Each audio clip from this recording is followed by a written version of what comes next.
Volunteers from the Newcastle Society of Artists were hard at work in the Town Hall's banquet room today, hanging more than 600 works of art.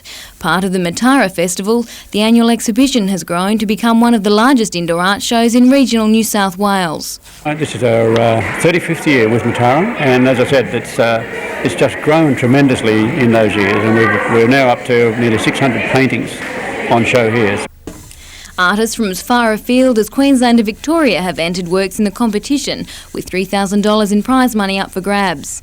Well-known Sydney artists Jan Vincent and Pamela Thorburn Ball are exhibiting, along with prominent local painter Ken Fennell. The hard task of judging the various works goes to artist Bruce Gould. He's a Newcastle boy, born and bred, but Bruce is now an international artist, and he's had solo exhibitions in London and Dublin, very well known in Sydney and Melbourne, of course. The exhibition opens on Saturday night. Simone Cobb, NBN News.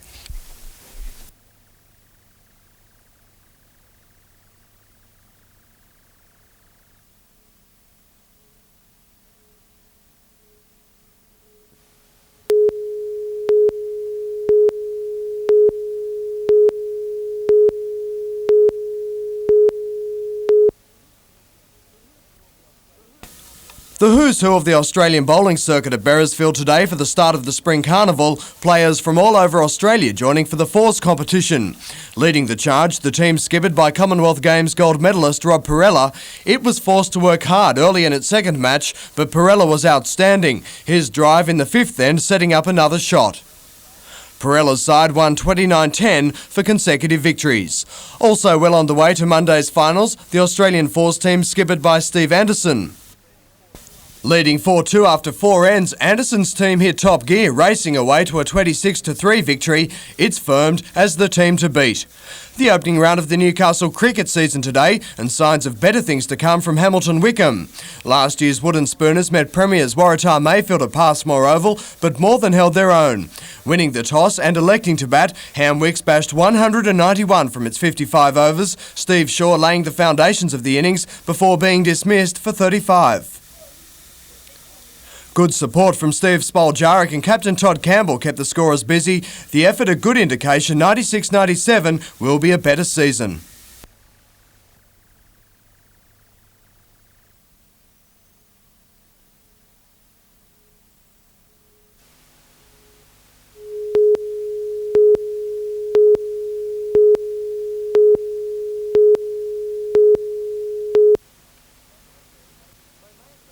They may have been hoping for slightly bigger surf, but that was the only complaint on day one of the Steel City Classic. Conditions almost perfect. A half a metre swell greeted the country's leading longboarders, the surfers tackling the water with precise nose riding. 160 people are involved in the Classic. Heats were held today. Finals start tomorrow. Making it a big weekend in water sports, the Raymond Terrace Aquatic Club. The powerboat spectacular revved into life this afternoon on the Williams River at Raymond Terrace. Handicap heats kicked off the competition. Dusty sent off more than 2 minutes before some of its fast arrivals. Challengers from across the state edged back the margin over the 3-lap race, but coming out on top, the host club's Commodore Barry Shearman in his boat Eclipse. Eclipse won the first 2 heats, the second only by metres in a charge that went right to the line. Finals start tomorrow.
Russell started the race in 32nd position on the grid but lasted only 4 laps, the victim of bad luck on the safety lap. No rain, but still plenty of spills last night at the Newcastle International Motordrome. In the feature sedan race, John Pine and John Brown led the field until tempers flared and the pair crashed. That set the way for Robert Carrick to go on to take the checkered flag. Baseball and the Hunter Eagles dominated the opening 2 days of the country championships being played in Coffs Harbour.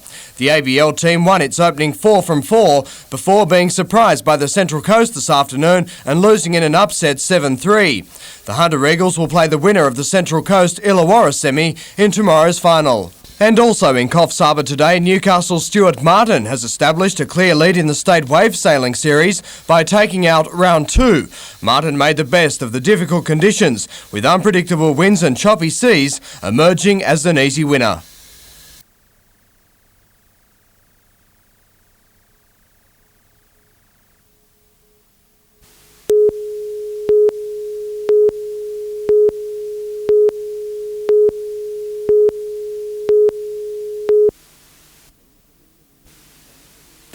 These are literally million-dollar views, and anyone with a spare $2 million can have them. The 7,000 square metre parcel of waterfront land and buildings at Belmont has previously been used as a respite centre for the handicapped. The Waroona Centre closed in 1994 after losing its disability funding. Funds from the sale are to go towards 3 new houses for the disabled. Agents for the site say it could be put to a range of purposes. It's got a number of possibilities for people, very flexible site, ranging from a residential land subdivision to integrated medium density housing, and of course the building could be recommissioned for use in the health field. Already interest has been shown in the property from investors both locally and interstate, as well as a Hong Kong business group. If the sale price reaches expectations, the land will be Lake Macquarie's most expensive waterfront property. We believe that the sale of this will set some precedent for residential property on the lake, and we believe that the sale of this will create a new record in that regard. Tenders close on November the 21st. Blake Doyle, NBN News.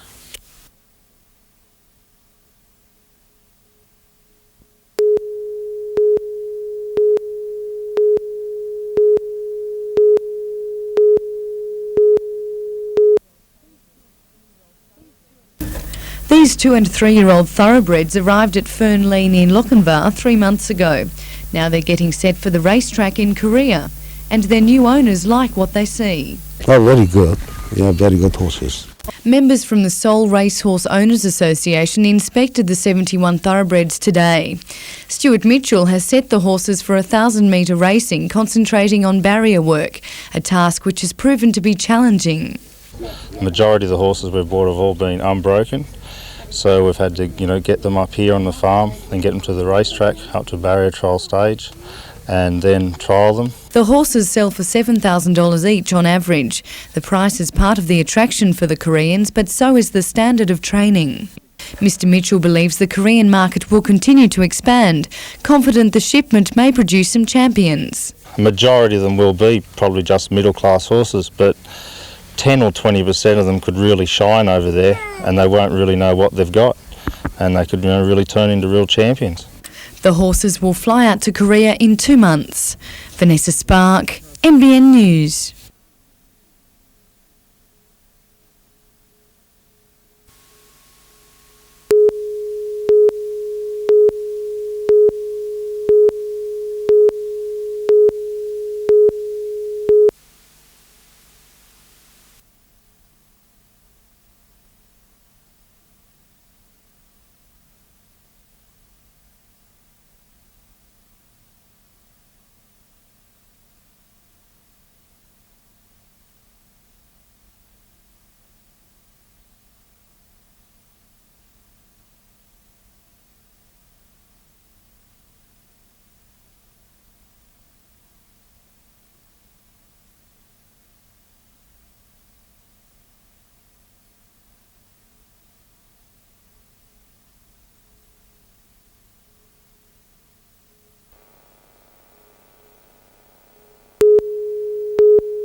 Thousands of girls and women throughout Victoria, New South Wales and Queensland practice physical culture with clubs in most cities and country towns.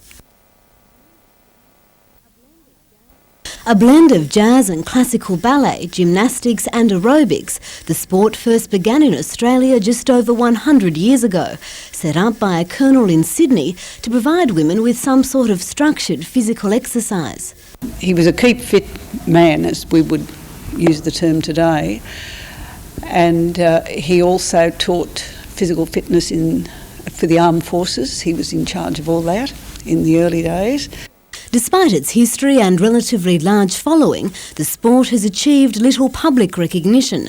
Many people aren't even aware it exists.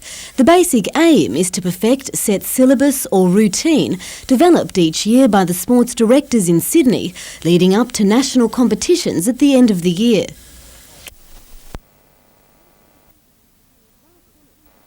Val Connors set up the first club in the Hunter region at Waratah more than 30 years ago. This old film footage showing the club's first team. Val is still teaching at the club, and with competitions in some senior divisions beginning in Sydney next week, there is plenty of work to do. Competitors hoping to repeat last year's success and make it through to the national final held at the Sydney Opera House.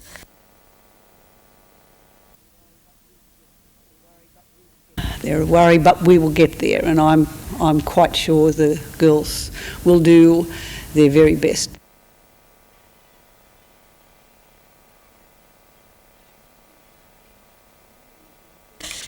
Emma Theossian, NBN News.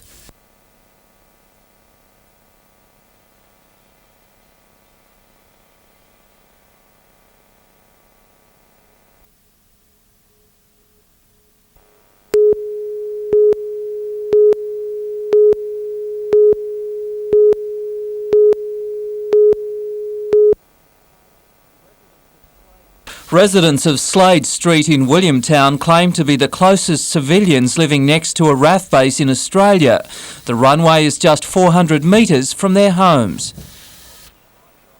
65-year-old Bob Bignell says the noise from the fighters shakes his house and is driving him crazy.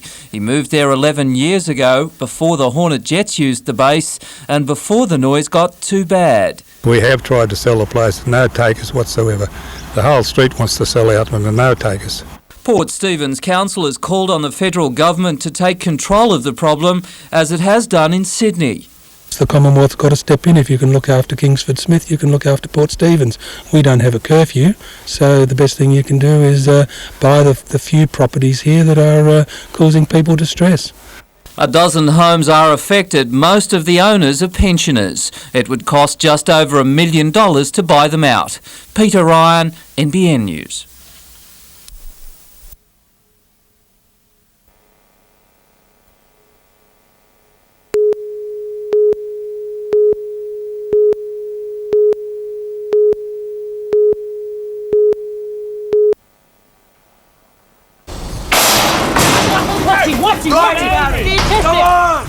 Another day in the classroom and the students are taking particular notice of what their teacher says. A failure in this course can be hard to take. Oh, it's all guts. It's all guts, yeah, I think it's all guts. If you haven't got the guts, you don't want to get on. At Maitland, former rodeo world finalist Erin Lambert is running a junior buck jumping school. The students taking on some nasty subjects, but you've got to crawl before you walk. Just keep practicing. Just little moves. Once the theory is mastered, it's time for the examination. 14-year-old Toby Kaiser passing with flying colours. Toby wants a career riding bulls. It's just like having life in your hand. It's just, I love it. It's just adrenaline, just burning in you. Yeah. It's good stuff, eh? The school is running for 3 days. Barrel racing also on the curriculum. Peter Ryan, NBN News.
The RSPCA described it as one of the worst cases of animal cruelty when it raided the 15-hectare property at Medowie near Newcastle just over a year ago. 15 carcasses littered the yard and 100 animals were left unattended. Originally, dozens of charges were laid against Karen Leanne Moore and Alan John James. But last month they were convicted of just 6 offences, including shooting a Kelpie dog and leaving it to die. Today, they walked free. Well, somewhat disappointed. I think it's very close to a jail sentence. In his summation, Defence Counsel Stuart Austin called on the court for leniency. He said this is not an act of perversion by individuals taking out a vendetta against animals. Ms Moore was ordered to pay $2,000 compensation to the RSPCA to serve 100 hours community service and put on a good behaviour bond. Mr James has to pay $1,000, serve 200 hours of community service, and he also has a good behaviour bond. Magistrate Railton says when sentencing, he took into account the unemployed defendants' good records and their inability to pay a large fine. The RSPCA has now been forced to defend its investigation. I know it's sometimes some of these cases are a little bit harder to convict. Mr James and Ms Moore may appeal their sentences. Richard O'Leary, NBN News.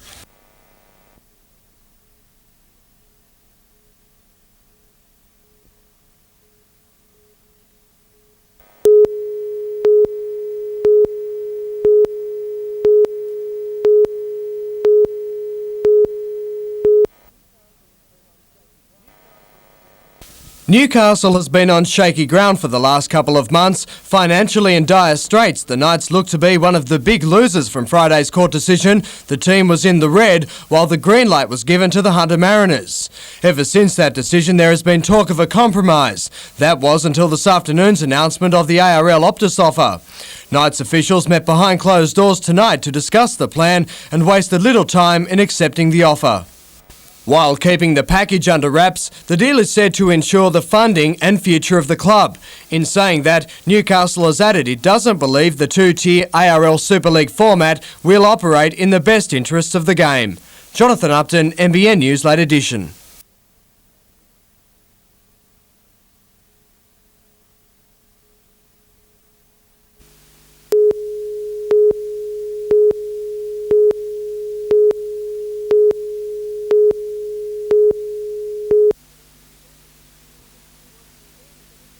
It was an event that had been organised with military precision.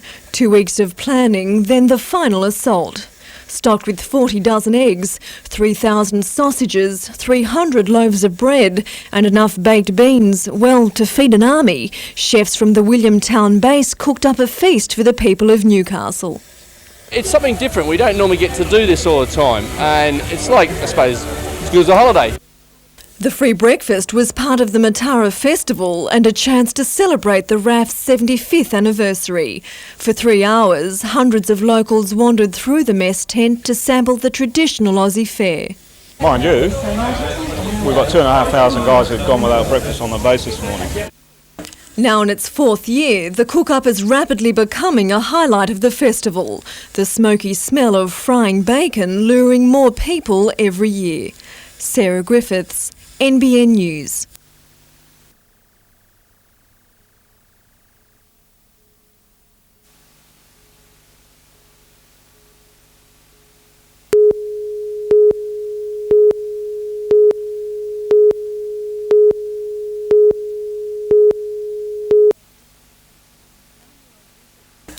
Nine-year-old Bridget spent the morning creating her abstract piece of art.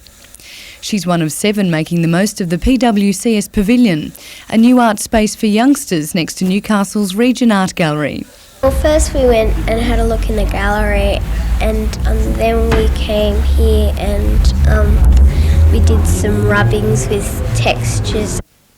The 2-hour holiday workshops include a tour of a current exhibition and creative class.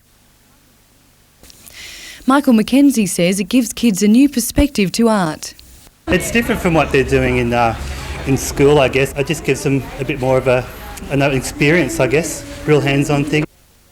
Gallery director David Bradshaw hopes the experience will cultivate a long-term relationship with the gallery. It's a friendly environment. If they have a good time when they're young, presumably they'll keep on coming for the rest of their life. Classes will continue throughout the holidays. Vanessa Spark, NBN News.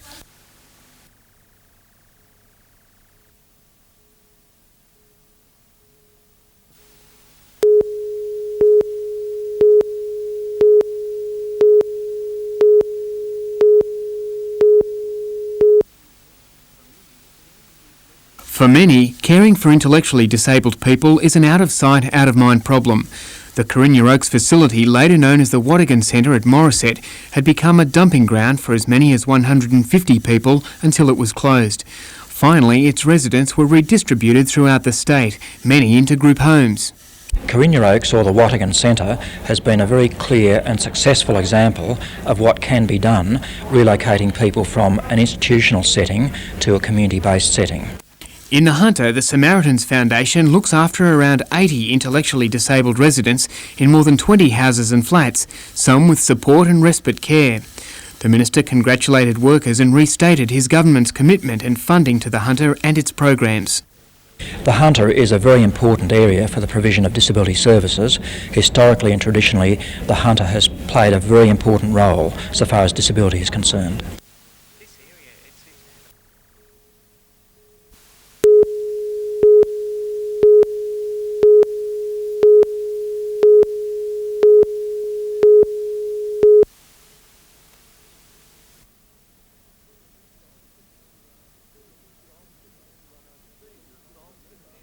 These are songs that anyone over 30 should remember from the musical Oliver Twist. The scene is London in the mid-1800s and the focus is on a group of young orphan boys, in particular one lad Oliver and his fight for survival with the scheming Fagin.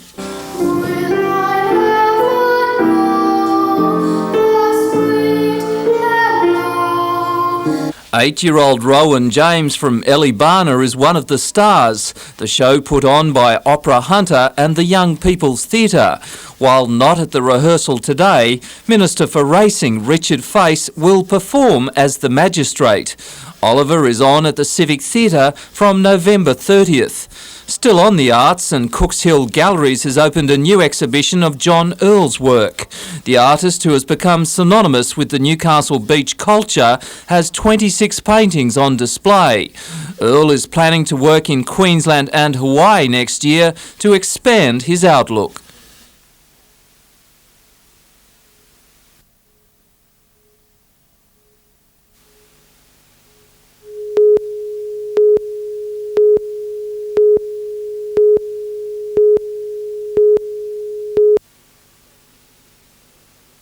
This is the picture most of us have of David Boone, the swashbuckling Tasmanian hitting out around the world. But if Booney had any regrets about his retirement from international cricket, he wasn't showing it at a clinic for teenagers in Newcastle today.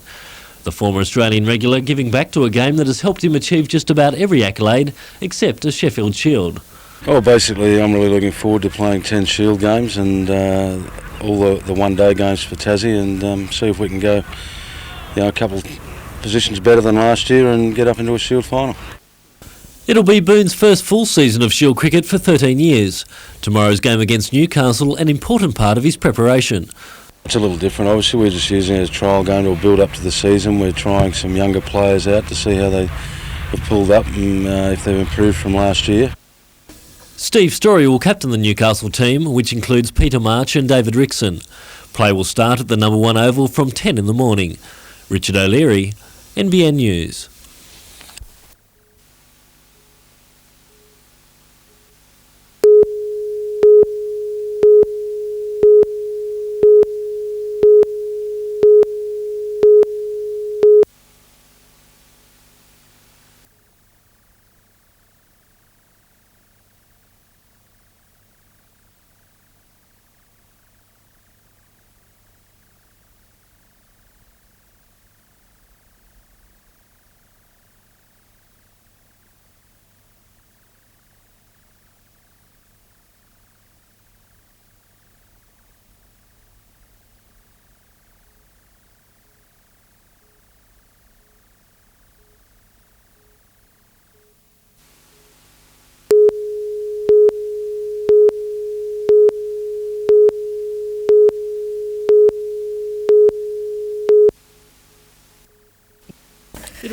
These music makers were churning out the tunes more than 60 years ago. Now they're getting set to do it again. They come in all shapes and sizes, from the jelly mould and Empire State to the fridge and even the coffin style. And they've all been lifeless for the past 30 years. I had somebody on the phone saying we've just opened Granddad's shed, and it was just full of radios. More than 300 lots are up for auction. Gramophones and telephones will also be available, as well as mechanical parts, providing something for any radio fanatic. There's lots of guys that are into collecting radios, people who remember the radio Grandma had. The sale is unreserved and begins at 10 o'clock tomorrow in Newcastle.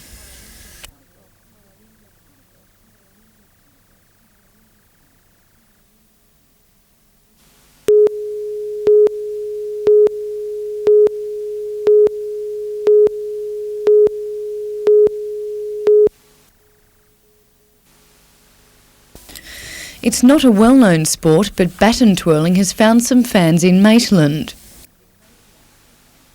These girls cleaned up at the national titles in Gympie in Queensland, taking home the Small Groups Award. It's a title they've worked towards for 2 years. We weren't allowed to go unless we got it right.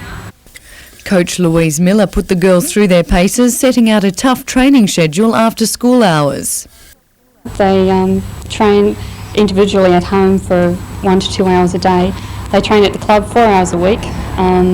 They do a lot of repetitive work trying to get the moves down pat. With medals still freshly polished, the girls have already started looking ahead. We hope to win the Nationals and go to the World one day. Vanessa Spark, NBN News.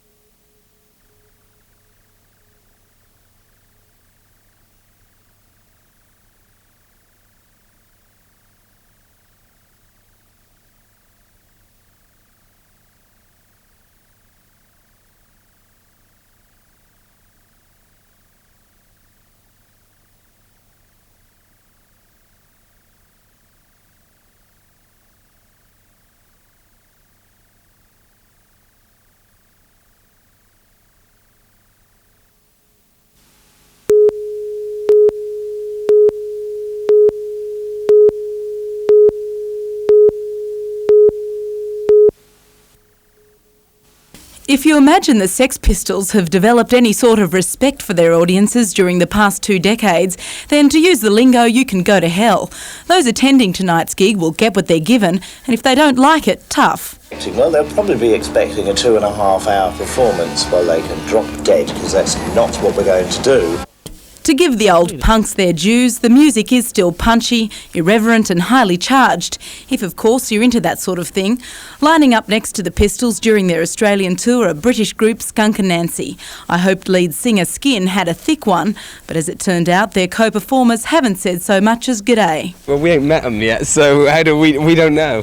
You know, that's the myth of touring. Everyone always thinks that all the bands hang out in the canteen. You know, yeah, hang out in the canteen and eat and fight and drink together, but sometimes you can tour with a band, you don't even meet them, you know. Later on tonight, in fact just about when the Pistols are being drawn, we bring you a special report on just where the Sex Pistols are at after all these years. That'll be on the Late Edition News at 10:30. Laura Saperstein, NBN News.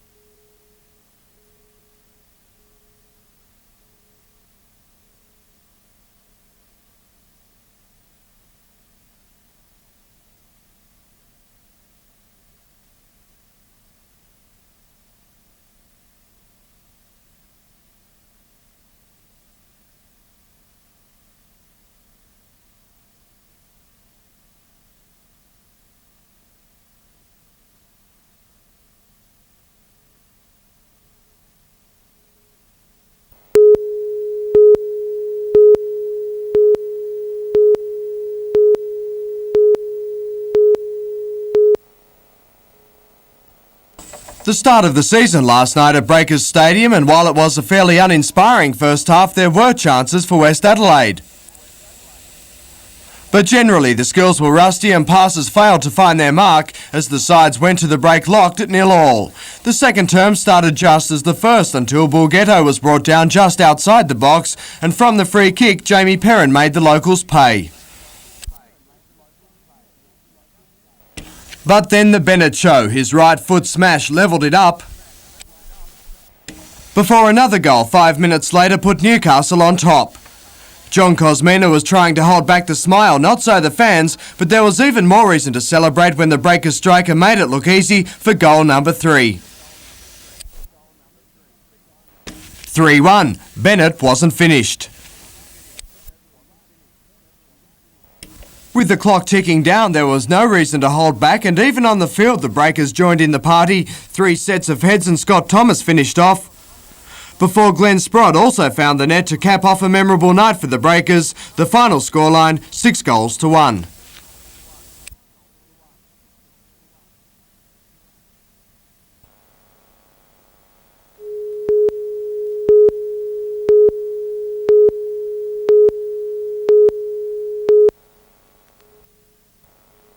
They came in their logging trucks to fight moves by the state government to cut back on forest allocations for timber milling. Some areas losing half of their present supplies. Towns like Stroud, Bulahdelah and Gloucester face massive job losses. Today, timber workers were called upon to start fighting. Trees and furry cuddly animals have got more position in the politicians' minds and eyes than what rural people out there earning real money, paying real taxes have. This is the first rally since the controversial legislation was announced. Timber workers will march on Macquarie Street in 10 days' time. We'll go from a Willumbar in the north, Eden in the south, and start collecting people all the way through, and we'll march to Sydney and we'll present our case. Today's turnout must be seen as a blow for the timber industry's cause. Only about 1,000 protesters have come here to Stroud. Organisers were hoping for more than 6,000. I just hope that people haven't just given up. One protester called for more fight, ripping up a Green Movement flag promoting Bob Carr. Peter Ryan, NBN News.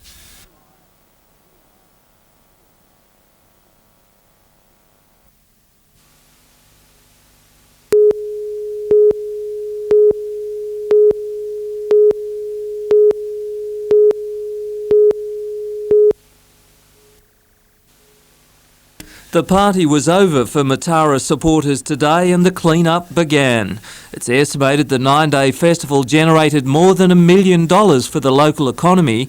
That's after Newcastle Council cut its funding from $40,000 to $25,000. Now Council is looking at moving Matara out of its traditional base at Civic Park. I would think the writing's on the wall that next year we'll really get the flick from the park and we will have to look at other venues.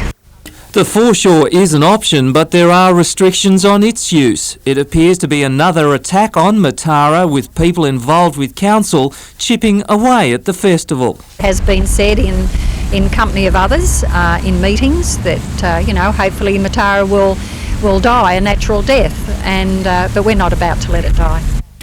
Lord Mayor Greg Hees was too busy to comment on Matara today.